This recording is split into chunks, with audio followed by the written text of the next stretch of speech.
you're just too marvelous. Welcome to a new edition of the Neon Jazz interview series with Kansas City-born, New York City-based jazz vocalist and visual artist Lucy Wijnands. She just made quite a name for herself by being the winner of the 4th annual Ella Fizgerald Competition on what would have been Ella's 104th birthday on April 25th, 2021. This has opened some doors to Lucy to new gigs as the world of live jazz wakes up. She was born and raised in Kansas City, Missouri, and got her start performing with her father, master of stride piano and a fixture on the KC scene, Bram Wijnands. From a very young age, she sang with her father in many jazz clubs in Kansas City. These days, she is a recent graduate and the Ella Fitzgerald Scholar at the Conservatory of Music at SUNY Purchase. During the quarantine, she picked up the brush. It was therapeutic, and now she's a visual artist. Her story is captivating and raw. Enjoy. Thank you for taking a minute out for the show. I really appreciate it. Yeah, no problem. Thanks for asking me. I'm so excited. You bet. So there's a lot of things that I want to discuss. Of course, your dad's a fixture on the scene in Kansas City, and you've just gotten a lot of ink because you won a pretty prestigious competition. So let's start first and foremost with the fact that we're in the middle of a global pandemic. It started last March. The world's kind of opening up. So I want to know first and foremost, how have you been doing with this whole lockdown, no live music, kind of coping with a new way of life? Well, to be completely honest, it's been really difficult. It has not been easy. I graduated from school in 2020, and I was already freaked out to start my life, and then everything shut down. I didn't think graduation would mean so much to me until it was taken from me, like a moment. And I wasn't singing, I was so just out of it. I was having these dreams that I was falling off stage or forgetting words, which is now happening in life sometimes, like COVID brain thing. But I was having dreams that I was falling off stage and things, and I wasn't singing, and I was becoming so uncomfortable with it and so far from it. The good thing that came out of it was I started painting. I wasn't singing at all, and my mom was like, why don't you, get out of bed and start, just throwing some paint. That might be fun for you. And that's become my little side gig and also something that I'm starting to take pretty seriously now, become an obsession. So that's been the good part. I've been keeping busy with painting. Now live gigs are coming back and being a little more comfortable with singing again, but it's been really hard. It's been a really difficult adjustment. It's weird, when this happened early on and no one knew where it was going, probably last spring, going into the summer, there was someone that I had talked to that had compared this to getting a disease collectively for the whole globe. We all got diagnosed, whether it's cancer or something like that. We've had to go through, the rigors of trying to figure out how to get rid of it and then to go through the remission and all of that. So, yeah, it's taken its toll, but I guess the silver lining, too, I really do dig your artwork. I am a visual artist myself, so cool. I understand kind of the therapeutic relief that goes into. I mean, a lot of senior living homes have art classes for people because it, quite frankly, extends your life and creates a mental health that's very positive for you. So that's probably it feels so great. It feels really good. First of all, to be focusing on something else besides music. I've been doing that forever, and I didn't even know I could paint, and I started doing it, and I was like, oh, wow, this feels amazing. Yeah. Well, I guess really life is all about kind of the laws of attrition and getting to a point where, validation comes in. You won the Ella Fitzgerald competition on her 104th birthday on April 25th. That had to wash away some blues. Yeah, it did, for sure. I was honestly considering quitting music. I was telling my dad, I was like, Dad, what am I going to do? I'm so traumatized. I can't do this. And he was like, do not quit. Don't quit. Don't quit. Don't quit. And, it was really upsetting. And then the Ella thing happened, and I finally saw a glimpse of hope. So that's what that's helped with. It's really helped me realize that there's maybe some light at the end of the tunnel or something. Funny, I guess that's kind of maybe a natural segue into your dad. I've been watching him since the early days at the Majestic, and what always struck me is that when I would walk down those steps, he has this old radio box voice, and it's like you're walking in to a different era because the way all the waiters were dressed and all that. But I've watched him for years when he was down with Tommy Ruskin and they would do their bottle thing. And I remember in the late 90s was when I started watching him. He was getting ready to go get that honor from Mayor Cleaver in regards to Carnegie Hall. So, yeah. So, you know, he seems like the kind of guy that probably has been one of your best cheerleaders, I would think, based on what you just said. Yeah, he really has been. He is extremely supportive. I don't really cry to my dad much. And I was crying to him. I was like, what am I going to do? I got to quit. I can't do this. This is too hard. It's too scary. He was really encouraging me not to, and it was a good moment. But yeah, he's definitely my biggest cheerleader. So how did everything begin? Obviously, you know, when you start kind of peeling back the layers of a biography where you have a musician parent, it's easy, but you don't ever want to assume anything. So from the early goes, talk to me about how your dad kind of cultivated this love of jazz. How was he about you getting into the profession? Kind of how did that happen? And geographically, were you in Kansas City and then you moved on to New York? I was always singing when I was young, but I was extremely shy, and I never really thought about being on stage ever. I think I must have been 12 or 13 or something. My friend was like, hey, you have a pretty voice. You should, use it. And I obviously, of course I just didn't listen. And I think it was at my dad's friend had an inauguration party for Obama. So it must have been, when was that? That was 2008 or something. That was my first time singing with my dad. I remember thinking, oh, this is really fun. And we started, doing some small little recording sessions in Kansas City, and I started singing at the Majestic. I would bring all my friends from school to come and drink Shirley Temples. And yeah, we started just creating this really strong musical bond. Yeah, I don't know, it must have started when I was around 13 or something, and I was singing at the Majestic, and I was always going to Dad's gigs. He was always taking me and my sister around to his tunings or his gigs at Jardine's or whatever. I know Jardine's is closed now, but I remember going there a lot as a kid, and the Green Lady when it opened. I grew up listening to him and sitting on his lap when he played as a child and watching him, and then it just kind of came into fruition. So obviously he's an inspiration musically, but you also have noted that Alexis Cole, Ingrid Jensen, John Faddis, those were people that really kind of swayed you quite a bit. Why were those big figures for you? Well, Alexis was, when I applied for Purchase, she was like, you have a lot of work to do, and I totally blew my audition. I totally blew it. She was like, you have some work to do, but I'm willing to work with you. And I worked really hard, and she, kind of gave me some tough love for a while, but that was sort of her role for me. It was kind of like a tough love relationship for a bit, and then now we're really close friends, and she's one of my biggest cheerleaders as well, I think. Ingrid was someone, actually I met Faddis first. I went to Faddis and was like, I really want to learn more.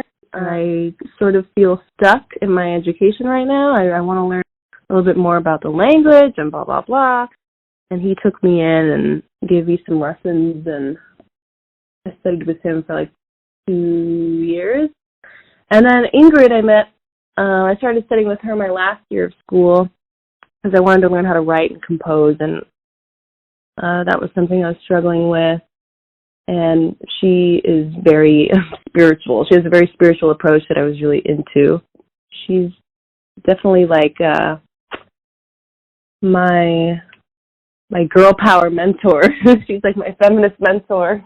What about the first time you ever saw a singer on stage that really made you think, I'd love to be up there and do that? What show was that?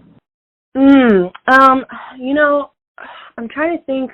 When I was young, honestly, there weren't many singers in Kansas City that I was looking up to. I just have to be honest. I didn't really know any singers. My dad wasn't really playing with many at the time, but I did meet Deborah Brown in Kansas City, and she was a huge inspiration to me, and I know she went to school with my dad in Holland.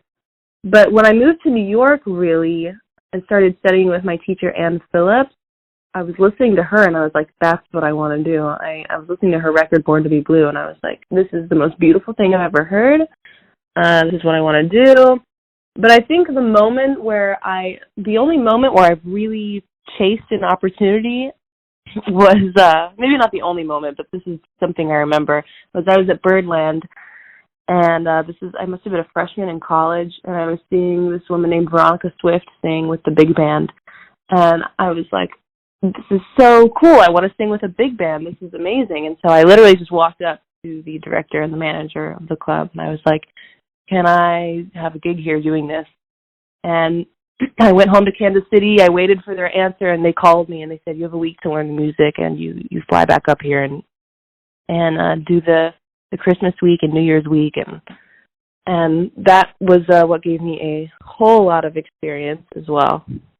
Wow, so that was the time that you had at Birdland, the 5 months.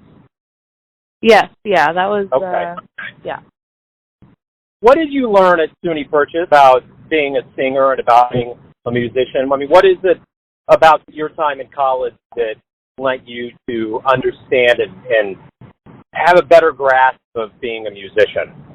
I think the fact that we had classes with other instrumentalists was really helpful because we all learned from each other. Really, Purchase just gave me more tools, and it gave me, some opportunities in the city since it's not far from the city. I think that's the biggest thing that I got from Purchase was I got to meet incredible musicians. But Alexis and all my teachers there, they really believed in me, and they would help me with stage presence and everything. So really, they just gave me more tools to work with. Now that you're in New York, I want to ask, what did you like the best about Kansas City? What was the most endearing or enjoyable part of growing up here in Kansas Not That's a hard question, but first of all, just the openness. Like New York is it's not that much nature. I'm in Bushwick in Brooklyn right now. There's like no grass. I enjoyed growing up in nature, absorbing what was around me, growing up not watching that much TV, not really having a phone on me, just having a true, intimate experience with nature. And I know that sounds all hippy-dippy, but that really is what it was for me. And I think that has a lot to do with why I like painting as well. I think a lot of it comes from just absorbing the world around me when I was young, Kansas City. And does that make sense, sort of? It's kind of... Yeah. No, I get it. I've been to New York. It's a concrete jungle. It's quite daunting. Yeah. I never lived there, but I spent enough time there and absorbed kind of the vibe. And, there was times when I was there where I would be outside in the middle of the day and the shadows from the buildings made it feel like night. It throws a weird vertigo into you. So I get it. Yeah. Obviously, there's so much to absorb here, so many experiences, but back home, you can really breathe. I mean, when I'm feeling creatively stunted here, that's when I go home, and it really works. I get on the plane, and I feel like my thoughts open up, and I think there's space for me to creatively breathe when I go home. And so, talk to me about, obviously the cauldron of jazz worldwide is New York. That's the place. So, talk to me a little bit about segueing from being a Kansas Cityan into getting into this massive city that is known as the center of the jazz universe. How did you get worked in? How did things kind of work for you as you got up there? In high school, honestly, I started studying with my teacher, Anne, and she was married to Bob Kindred, who got my dad to Carnegie Hall. He was sort of responsible for that. And so when I moved here, I knew I wanted to study voice, and I knew that she was here. And I started studying with her, and she would get me to come with her to see Annie Ross at the Metropolitan Room. She would take me everywhere, and we just studied the hell out of all the singers here. That was part of it in high school. I was getting comfortable with the scene here a bit. And then in college at Purchase, we all just, after class, someone had a car, and we would drive here and just sing at any session we could find, play at any session. Yeah, but I would say really Birdland is what really integrated me into the actual scene, I think. And Gianni, who's the owner of the club, he really kind of took me under his wing. And yeah, I would say Birdland and Anne and just being close to the city and all that. we all know the public persona of your dad, and he's obviously a very large, looming figure in this jazz scene. But what we may not realize about the power of your dad and who he is that might be surprising? I mean, no, nothing too secretive or personal, but just in general, like being his daughter, getting what you've gotten from him, what, we all know of him to be, what would be something that would be, just surprising about who he is? Oh, I have to think. I mean, I don't know if this is surprising, because I'm sure that anyone who listens to him would already assume this. But, I mean, when I talk to him about music, I mean, we really do have a special musical bond, and I'm really grateful for that. But he is so passionate about what he does, which is obvious. But he is, it's like a religion for him. He really worships all of these jazz pianists like Art Tatum, Errol Garner, and Fats Waller. And it to me, what's amazing is that it seems like he's reincarnated from another lifetime, literally. And also what he does is he restores. He knows how to tune instruments. He knows all about the instruments he's playing. He knows how to restore them. He knows how to repair them. He just knows everything about what he's doing, all of the in and outs. And, as his daughter, sometimes I would maybe get frustrated with him being not musically closed-minded, but he's really into the traditional jazz, and sometimes I would get frustrated with him. I would say, I wanted to do, a Joni Mitchell tune on a gig, and then it would be really hard for us to work it out, It just makes me appreciate what he does more, honestly, because it's just his thing. Like the stride piano, it's just something he was born with, I think, and he's so passionate about it, and he will, I don't think he would be here if he didn't have his hands to play the piano, you know what I mean? Yeah, I get all of that, and I think that's why when I hear his voice and that old world thing, I think he's almost from another era, like a reincarnated person from that era. And as a creator, when you wake up every day, what do you look forward to the most about being a vocalist and a visual artist?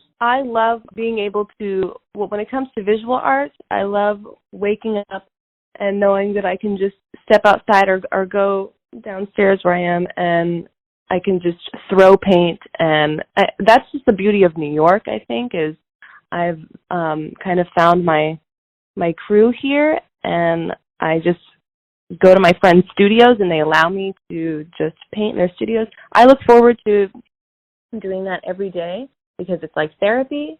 When it comes to music, right now I'm really trying to get my repertoire together, and that's been fun for me.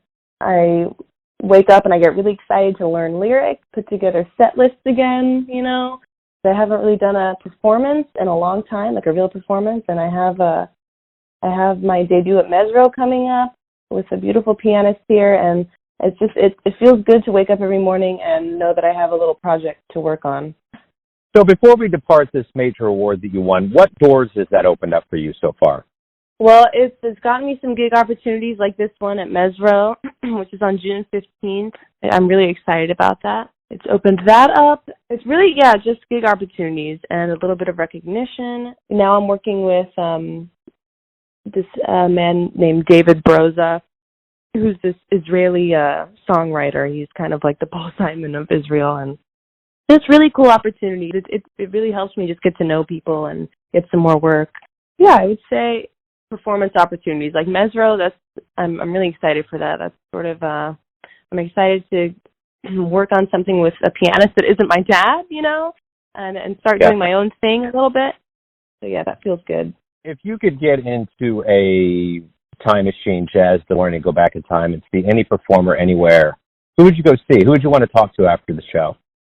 Oh, wow. Well, obviously Ella Fitzgerald. I would love to speak with her. I have a feeling she was probably just like the happiest, most joyful person and selfless person. I would love to see Sarah Vaughan. I would have loved to see so many people. Errol Garner, I would have loved to see him. Obviously, I love Errol Garner. My dad loves him. That's a sound I kind of grew up around. But really, just the greats, Ella and Sarah and Anita O'Day. I would have loved to have seen her. And cool. Ella, I would have loved to talk to her. That would have been awesome. Yeah. So why do you love jazz? Ooh, why do I love jazz? I love jazz because there's some training that goes into it, and there's some sophistication, and there's a lot of technique that goes into it. It is so freeing and improvisational, and also the lyrics, the songwriters from back in the day are just gorgeous words that I love studying. So really, I love how free it is, and I love the words, and it's just pretty. It sounds pretty, you know?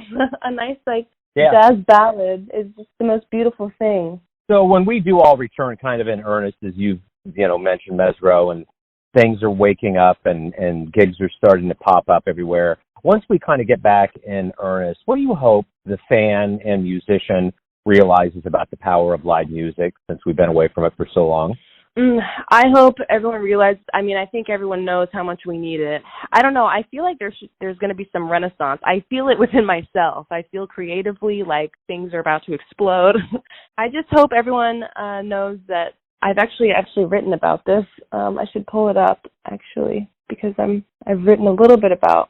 Yeah, so I'm working on an album right now. It's called You'll Never Walk Alone, and I've written a little bit about my approach and what I hope to achieve, and I've written that my hope in doing this album is that it encourages people to pursue what they love and their dreams, and in these times, artists who have trouble expressing themselves or lack confidence or don't have the means to keep going or remain motivated, I hope that this album encourages people to keep pursuing what they love. And yeah, I want to just magnify the importance of art around the world, and especially interdisciplinary art. Everyone has a perception of you, an idea of who they think you are, your family, your friends, your fans, but you're the one that's living your life. Who do you think you are? I'm still figuring it out, but I am just someone who wants to create and be happy. I am someone who wants to live in nature and be barefoot and just create. I would be so satisfied if I could just step outside and paint all day and just write music and sing. Really, I have a love for creating. I don't know if that sounds corny, but it's kind of the truth. No, that's an essence kind of thing right there. Yeah. Lucy, hey, thank you for taking a minute out for the show. Good luck with the upcoming album, the return to the stage. And I look forward to seeing you when you do actually come to Kansas City. I'd love to see you perform. Yeah, I'll let you know. I'm trying to come in August, I think, for the Charlie Parker Festival, and I'll be doing stuff with Dad. So. All right, hey Lucy, thank you. Good luck with everything. Yes, thank you so much, Joe. Thank you for everything. Thanks for listening and tuning in to another Neon Jazz interview, where we give you a bit of insight into the finest singers in New York City, Kansas City, and spots all over the world, giving fans all that jazz. And thanks to Lucy for her time, music, and story. If you want to hear more interviews, go to Famous Interviews with Joe Domino in the iTunes Store. Visit Neon Jazz at youtube.com, and for everything Neon Jazz all the time, go to the neonjazz.blogspot.com. Until next time, enjoy the jazz, my friends. Marvelous.